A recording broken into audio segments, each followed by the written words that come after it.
what we can see consistently across all valuation types is when we're valuing, we look at risk and reward. And outsourcing can affect both of those things.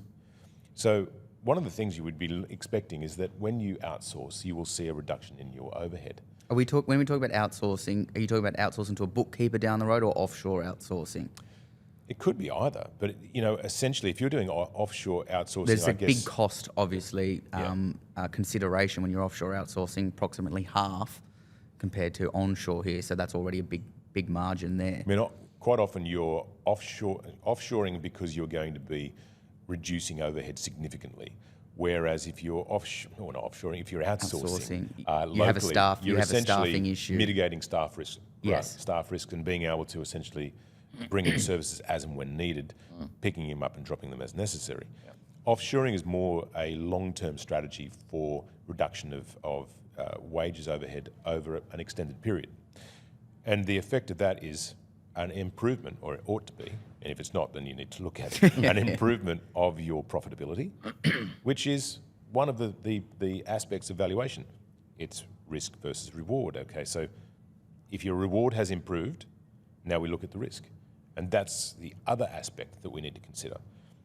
If we were going to be outsourcing and it's offshore, the consideration I would have there is about consistency and stability. Stability of that workforce, because I've seen in many cases, as I said, on hundreds of accountant relationships, they had very mixed results with regard to outsourcing and doing that offshore, because it could turn into a bit of a revolving door of new staff, essentially.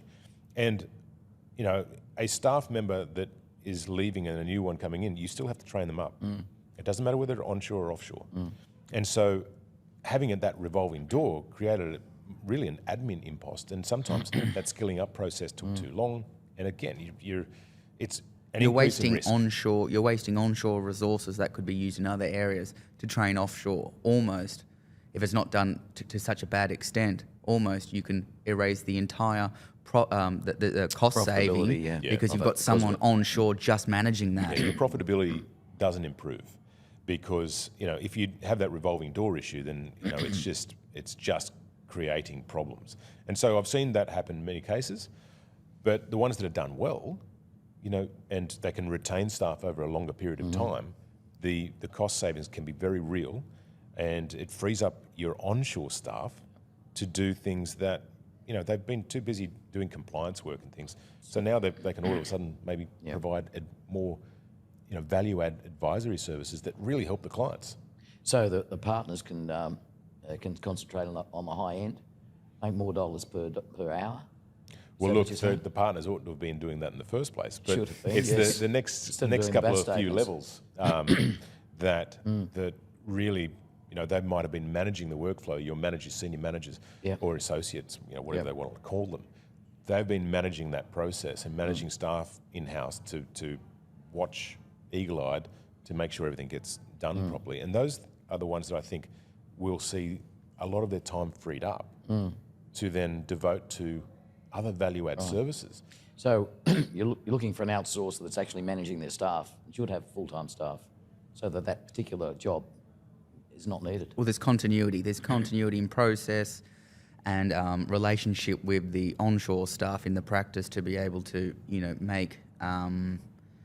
make decisions without always having to be trained or be told or have constant supervision. And we try very hard at Felcorp to do that. And we have been in the past as well, been mired by not revolving door, but staffing issues like most practices in Australia anyway. And we've tried to solidify everything that we have to be able to keep our staff there. But as a result, we've seen a big increase in a relationship with our accountants.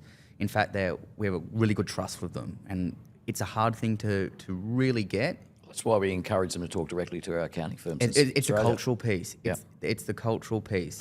Just talking to our staff and the staff being a part of the firm rather than an offshoot or outsourced just gives the staff an understanding of that they're actually a part of something.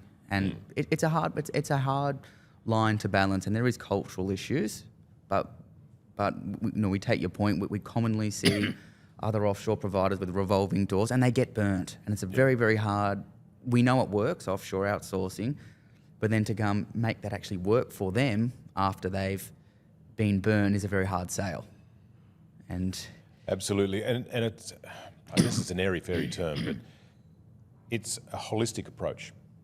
In which case, like, you should treat it as a part of your firm, not, oh, look, I'm going to just outsource this problem and then someone else is going to deal with it. No.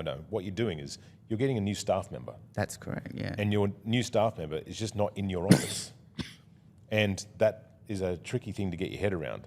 I mean, we're lucky in my firm, or firms, is that we are spread across Australia. And in fact, my 2IC has been stuck in China for 3 months. And it doesn't matter. Because You got the processes. she's 2 hours different in time zone. And you've got the processes there that you can be able to talk, That's it. talk, meetings, sales, all those things. It shouldn't matter where you're sitting.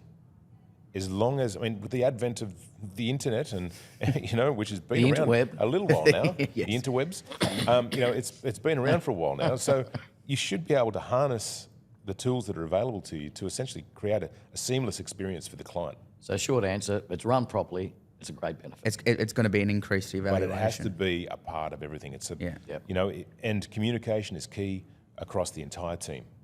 So, it shouldn't matter where people are seated. That's what it comes down to.